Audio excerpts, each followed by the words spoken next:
মৰমৰ ছাত্ৰ ছাত্ৰীসকল, তোমালোকক মই মোৰ চেনেলটোলৈ স্বাগতম জনাইছোঁ। আজি মই ক্লাছ 6ৰ সমাজ বিচিত্ৰা পাঠ্যপুথিৰ সমাজ বিজ্ঞানৰ কৰ্মপুথিৰ পাঠ 5 ভাৰত পৰিচয় আৰু ভৌগোলিক বৈশিষ্ট্য পাঠটোৰ প্ৰশ্নসমূহৰ উত্তৰসমূহ আলোচনা কৰিম। গতিকে তোমালোকে ভিডিঅ'টো প্ৰথমৰ পৰা শেষলৈকে চাবা। 1 নম্বৰত দিয়া আছে, তলত দিয়া ভাৰতৰ মানচিত্ৰখনত নিম্নোক্ত ঠাইবোৰ চিহ্নিত কৰা আৰু যথাস্থানত সাংকেতিক চিহ্ন প্ৰয়োগ কৰিবা।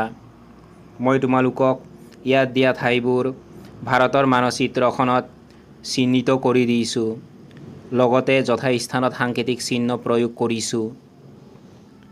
ক নম্বৰত দিয়া আছে, ভাৰতৰ চাৰিসীমাত থকা ৰাষ্ট্ৰবোৰ। ভাৰতৰ উত্তৰে আছে চীন, তোমালোকে লিখিবা এইফালে চীন। তাৰ পাছত নেপাল আৰু ভূটান। তাৰ পাছত ভাৰতৰ উত্তৰ পশ্চিমে আছে আফগানিস্তান আৰু পাকিস্তান, তোমালোকে এইখিনি চাই লিখি ল'বা। তাৰ পাছত ভাৰতৰ পূব সীমাত আছে বাংলাদেশ, ম্যানমাৰ, লগতে বংগোপসাগৰ। ভাৰতৰ দক্ষিণে আছে এইফালে আছে শ্ৰীলংকা আৰু ভাৰত মহাসাগৰ।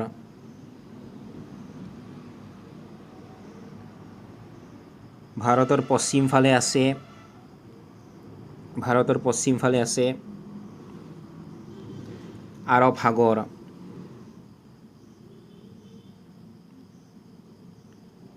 তাৰ পাছত খ নম্বৰত দিয়া আছে হিমালয় পৰ্বত। তোমালোকক মই হিমালয় পৰ্বত এইফালে সাংকেতিক চিহ্ন দি দিছোঁ, এইফালে তোমালোকে লিখিবা হিমালয় পৰ্বতমালা। তাৰ পাছত গ নম্বৰত দিয়া আছে তিনিখন মুখ্য নদী। মই তোমালোকক এইফালে তিনিখন মুখ্য নদীৰ নাম লিখি দিছোঁ, এইফালে তোমালোকে লিখিবা ব্ৰহ্মপুত্ৰ নৈ, এইফালে লিখিবা গংগা, এইফালে লিখিবা গোদাবৰী। ইয়াত মই তোমালোকক নদীৰ সাংকেতিক চিহ্ন দি দিছোঁ, এইখিনি তোমালোকে চাই আঁকি ল'বা। তাৰ পাছত ঘ নম্বৰত দিয়া আছে পশ্চিম দিশত অৱস্থিত দুটা বন্দৰ। মই তোমালোকক পশ্চিম দিশত অৱস্থিত দুটা বন্দৰৰ নাম লিখি দিছোঁ, এইফালে তোমালোকে লিখিবা কান্দালা বন্দৰ আৰু এইফালে লিখিবা মুম্বাই বন্দৰ।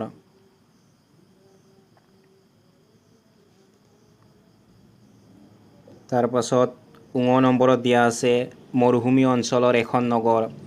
মই তোমালোকক ইয়াত মৰুভূমি অঞ্চলৰ এখন নগৰৰ নাম লিখি দিছোঁ, তোমালোকে এইফালে লিখিবা যোধপুৰ।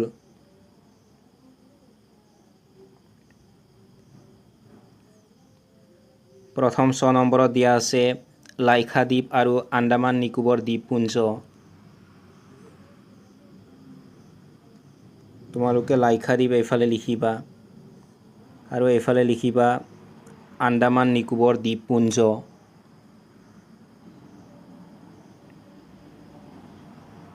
তোমালোকে এইখিনি চাই কৰি ল'বা।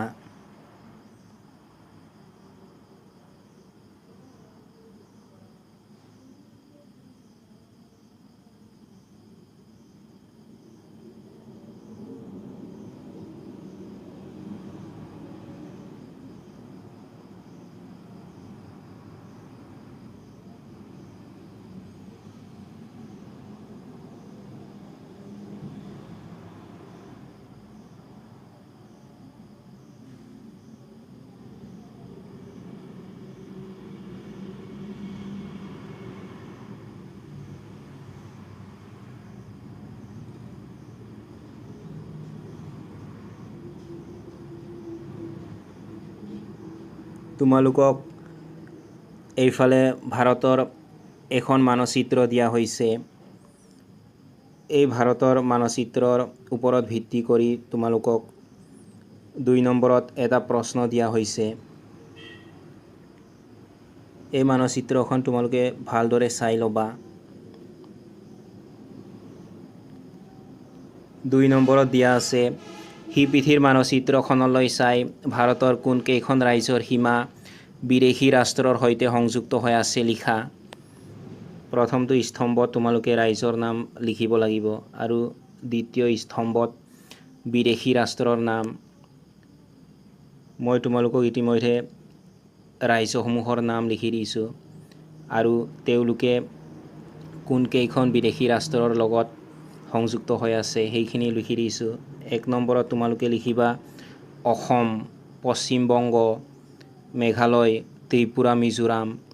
বিদেশী ৰাষ্ট্ৰ এইফালে লিখিবা তোমালোকে বাংলাদেশ। 2 নম্বৰত লিখিবা অৰুণাচল প্ৰদেশ, ছিকিম, হিমাচল প্ৰদেশ, উত্তৰাখণ্ড। বিদেশী ৰাষ্ট্ৰত তোমালোকে লিখিবা চীন। 3 নম্বৰত লিখিবা গুজৰাট, পঞ্জাৱ, ৰাজস্থান। এই ৰাজ্যবোৰ পাকিস্তানৰ লগত সংযুক্ত হৈ আছে। বিদেশী ৰাষ্ট্ৰত তোমালোকে লিখিবা পাকিস্তান। 4 নম্বৰত লিখিবা বিহাৰ, উত্তৰাখণ্ড, উত্তৰ প্ৰদেশ, ছিকিম, পশ্চিমবংগ। এইফালে লিখিবা নেপাল। 5 নম্বৰত লিখিবা অৰুণাচল প্ৰদেশ, নাগালেণ্ড, মণিপুৰ, মিজোৰাম। বিদেশী ৰাষ্ট্ৰত লিখিবা ম্যানমাৰ। 6 নম্বৰত লিখিবা অৰুণাচল প্ৰদেশ, অসম, ছিকিম, পশ্চিমবংগ। বিদেশী ৰাষ্ট্ৰত লিখিবা তোমালোকে ভূটান। তোমালোকে এইখিনি চাই লিখি ল'বা।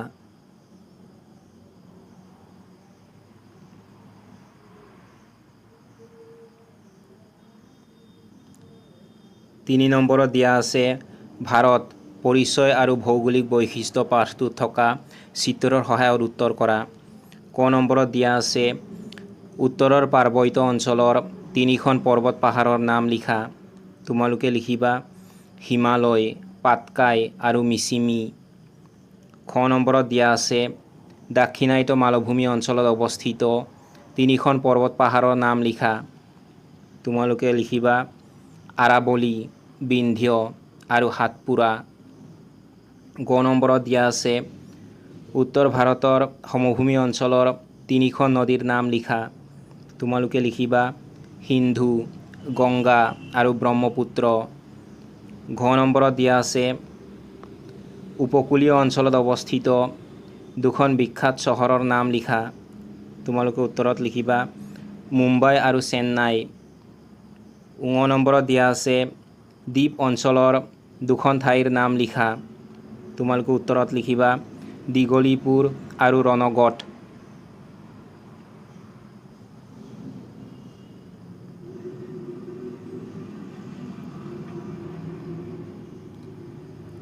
চাৰি নম্বৰত দিয়া আছে ক অংশৰ লগত খ অংশ মিলোৱা। ক অংশত প্ৰথমতে দিয়া আছে কৃষি কাৰ্য।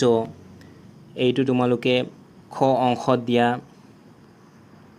সমভূমি অঞ্চল এইটোৰ লগত মিলাই দিবা। তাৰ পাছত ক অংশত দিয়া আছে কপাহ খেতি। এইটো তোমালোকে খ অংশত দিয়া দাক্ষিণাত্য মালভূমি অঞ্চল এইটোৰ লগত মিলাই দিবা। তাৰ পাছত দিয়া আছে মাছ ধৰা কাৰ্য। এইটো তোমালোকে খ অংশত দিয়া উপকূলীয় অঞ্চল এইটোৰ লগত মিলাই দিবা। তাৰ পাছত দিয়া আছে ক অংশত কাইটিয়া। এইটো তোমালোকে খ অংশত দিয়া মৰুভূমি অঞ্চল এইটোৰ লগত মিলাই দিবা। তাৰ পাছত ক অংশত দিয়া আছে জলবিদ্যুৎ প্ৰকল্প। এইটো তোমালোকে খ অংশত দিয়া পাৰ্বত্য অঞ্চল এইটোৰ লগত মিলাই দিবা পাৰ্বত্য অঞ্চল।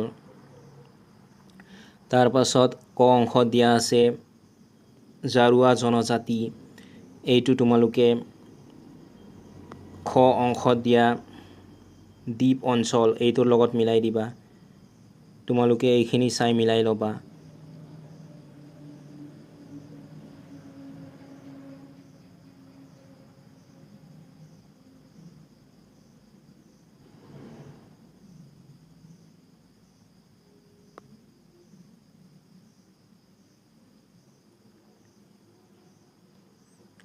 5 নম্বৰত দিয়া আছে তলত খেলি মেলিকৈ দিয়া শব্দবোৰ সজাই লিখিলে প্ৰতিটো শব্দই ব্ৰহ্মপুত্ৰৰ একোখন উপনৈৰ নাম সূচাব।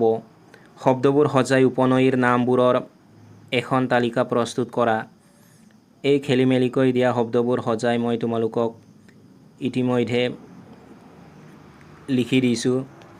তোমালোকে বাকচত লিখিবা মানাহ, ধনশিৰি, পাগলাদিয়া, সোণকোষ, দিবং, সোৱণশিৰি, দৰিকা, কলং, দিহিং, কপিলী, কৃষ্ণাই, বুঢ়ী দিহিং।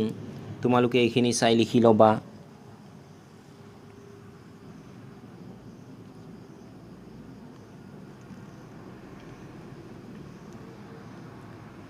ছয় নম্বৰত দিয়া আছে তোমালোকৰ নিজ নিজ অঞ্চলত পোৱা বনজ সম্পদ আৰু খনিজ সম্পদ কেইবিধমানৰ তালিকা প্ৰস্তুত কৰা।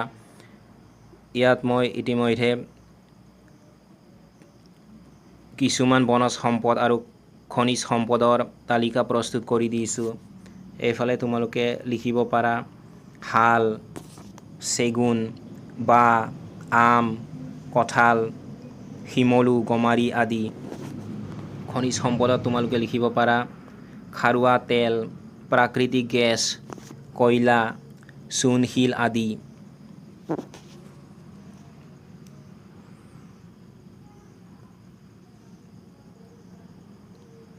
সাত নম্বৰত দিয়া আছে তলত দিয়া মানচিত্ৰখনৰ পৰা ব্ৰহ্মপুত্ৰৰ উত্তৰ পাৰৰ আৰু দক্ষিণ পাৰৰ উপনৈসমূহ চিনাক্ত কৰি কোৱা। তোমালোকে এই দিয়া মানচিত্ৰখনৰ পৰা ব্ৰহ্মপুত্ৰৰ উত্তৰ পাৰৰ আৰু দক্ষিণ পাৰৰ উপনৈসমূহ চিনাক্ত কৰি ক'বলৈ চেষ্টা কৰিবা। মই ইয়াত তোমালোকক ব্ৰহ্মপুত্ৰৰ উত্তৰ পাৰৰ উপনৈ আৰু দক্ষিণ পাৰৰ উপনৈসমূহৰ নাম লিখি দিছোঁ।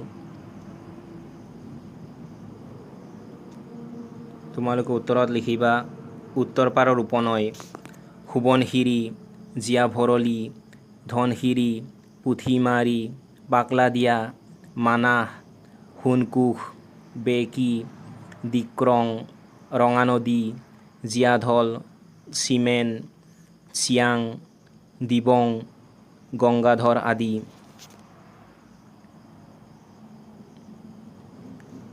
দক্ষিণ পাৰৰ উপনৈ বুঢ়ী দিহিং, দৰিকা, দিখৌ, ভোগদৈ, ধনশিৰি, কপিলী, ভৰলু, কুলসী, কৃষ্ণাই, জিঞ্জিৰাম আদি।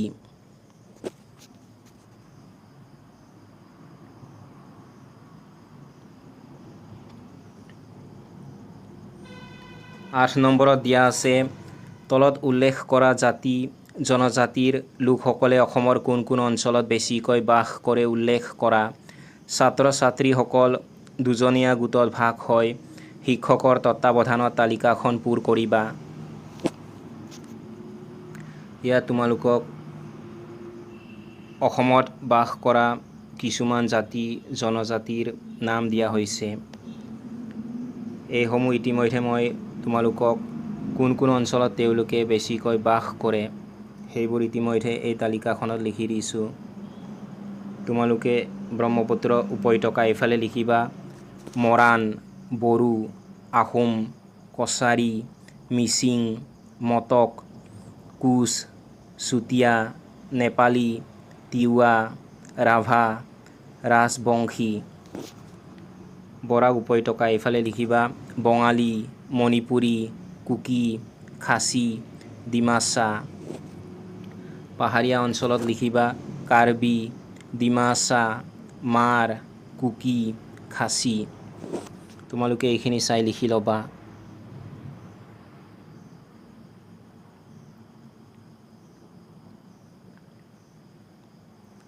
ন নম্বৰত দিয়া আছে তলৰ মানচিত্ৰখনত অসমৰ প্ৰধান ভূ-প্ৰাকৃতিক বিভাগ তিনিটা দেখুওৱা হৈছে।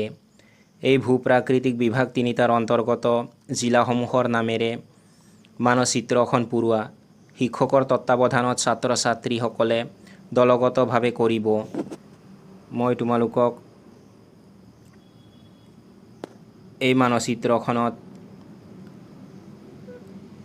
এই ইয়াত দিয়া ভূ প্ৰাকৃতিক বিভাগ তিনিটাৰ অন্তৰ্গত জিলাসমূহ ইতিমধ্যে এই মানচিত্ৰখনত মই তোমালোকক জিলাসমূহৰ নাম লিখি দিছোঁ। তোমালোকে এইখিনি চাই লিখি ল'বা।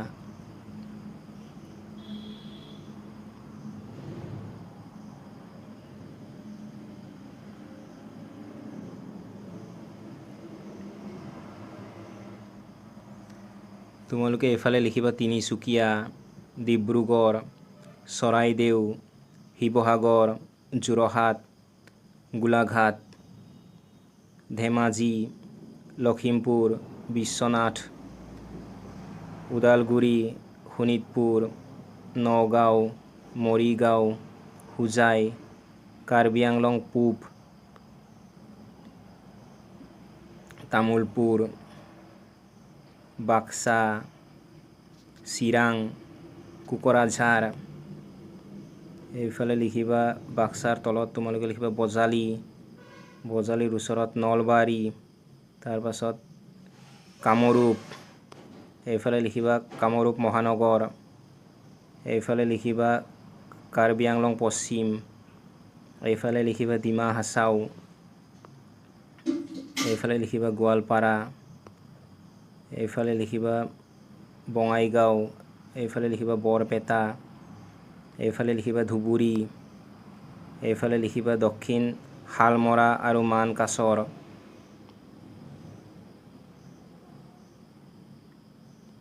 এইফালে লিখিবা ডিমা হাছাও, এইফালে লিখিবা কাছাৰ, এইফালে লিখিবা কৰিমগঞ্জ, এইফালে লিখিবা হাইলাকান্দি।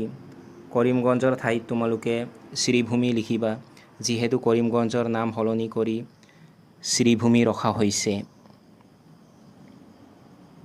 তোমালোকে এইখিনি চাই লিখি ল'বা।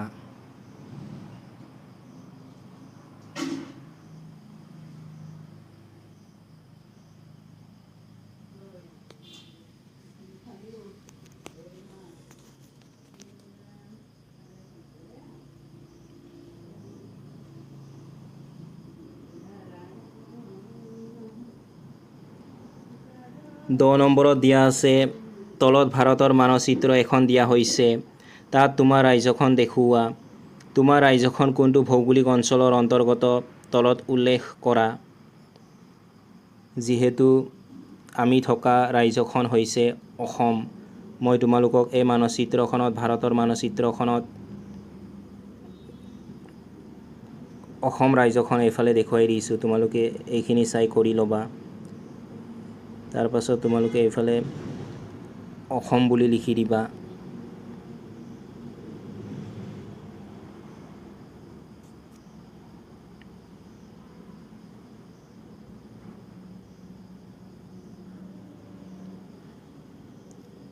এইখিনি কৰাৰ পাছত তোমালোকে উত্তৰত লিখিবা আমাৰ ৰাজ্য অসম ব্ৰহ্মপুত্ৰ উপত্যকা অৰ্থাৎ উত্তৰ ভাৰতৰ সমভূমি অঞ্চলৰ অন্তৰ্গত।